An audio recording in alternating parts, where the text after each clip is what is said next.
Por exemplo, se eu quero medir a densidade desse material, porque eu quero descobrir de que material ele é feito. Ele está pintado de preto, eu não sei o que que é, né? É um metal que eu não sei o que é.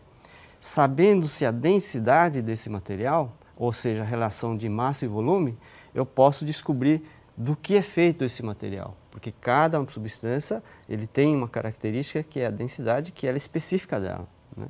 Nós chamamos também de peso específico, porque é específico desse material. Então, por exemplo, se eu quiser saber a relação entre massa e volume, que seria a densidade, eu tenho que medir a massa e o volume. A massa é muito simples, basta ligar uma balança, ligando aqui essa balancinha, né, e eu meço a massa diretamente. Então está aqui 106,80 e pouquinho gramas, né? Agora, isso aí só vale se a densidade for uniforme, né? Sim, não é isso? Eu estou pressupondo que é uma substância pura, isso, né? que a densidade seja uniforme. Seja uniforme, okay. sim. Então, supondo que de fato a densidade é constante, né? Constante. Em todos os pontos. Exato. Okay.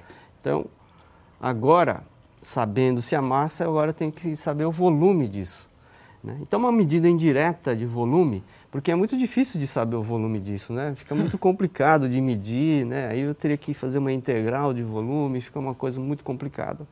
Então, eu coloco a balança, uso a água, né, como referência, porque a água é uma substância com densidade muito bem conhecida.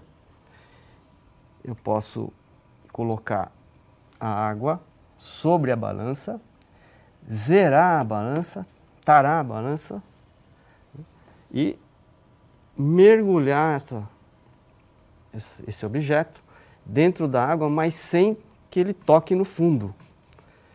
Então, conforme ele afunda... Nossa, você está usando o empuxo, então. Exatamente. Nossa, o empuxo, olha, né? Só que interessante. Exatamente. Então, ao entrar, ao penetrar na água, o que acontece? Ele vai deslocar a água.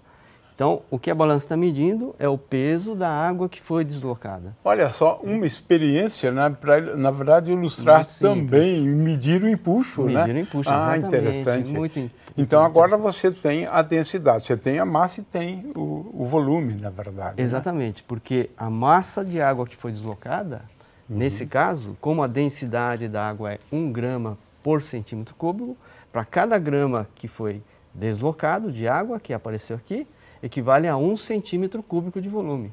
Ou seja, se ele está marcando aqui 9,68 gramas de água, equivale a 9,68 centímetros cúbicos. Então eu tenho aqui o volume, que é exatamente o volume desse objeto, e depois eu posso pegar a massa, dividir pelo volume e acho então a densidade em gramas por centímetro cúbico. Então essa é uma medida indireta, ou seja, medir duas coisas para encontrar uma terceira. Para efetuar medidas, nós lançamos mão de instrumentos de medidas, né?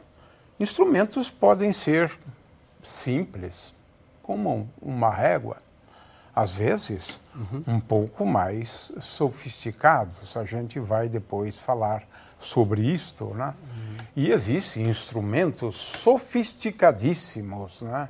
Um detetor do grande laboratório do colisor de hadrons. Nossa, aquilo é um instrumento sofisticadíssimo, né? O fato é que lançamos sempre mão de instrumentos.